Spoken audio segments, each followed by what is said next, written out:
Hi friends, ఏంటి ఇదేంటి తినేది ఓపెన్ చేస్తుంది అనుకుంటున్నారా? నేను ఇది మీషోలో ఆర్డర్ చేశాను. ఈ ప్రోడక్ట్ అనేది నాకు చాలా బాగా నచ్చింది. అందుకే మీషోలో చాలాసేపు వెతికి వాటి రివ్యూస్ చూసి ఆర్డర్ చేశాను. ఈ ఆర్డర్ చేసిన దాంట్లో కూడా చాలామంది రివ్యూస్ చాలా బాగా వచ్చినాయి. అంటే ఎక్కువ గుడ్ అనే ఎక్కువ వచ్చింది, వెరీ బ్యాడ్ పూర్ అనేది ఎక్కువ రాలేదు. చాలామంది దీన్ని 500 మెంబర్స్ అయితే దీన్ని పర్చేస్ చేశారు.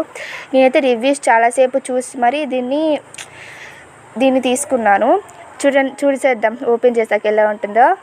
మా పేరెంట్స్కి అయితే ఇది నేను గిఫ్ట్గా ఇద్దాం అనుకుంటున్నాను. సో బాగా రావాలని నేనైతే కోరుకుంటున్నాను. చూసేయండి మీరు కూడా ఓపెన్ చేశాక ఎలా వస్తుందో. దీని లోపల ఏముందో కూడా మీరే గెస్ట్ చేయండి. బట్ ఈ ప్రోడక్ట్ అయితే నాకు బాగా సాటిస్ఫైయింగ్గా అనిపించింది. ప్రోడక్ట్ కూడా చాలా మంచిగా వచ్చింది. So please do subscribe Varshu 321 YouTube channel.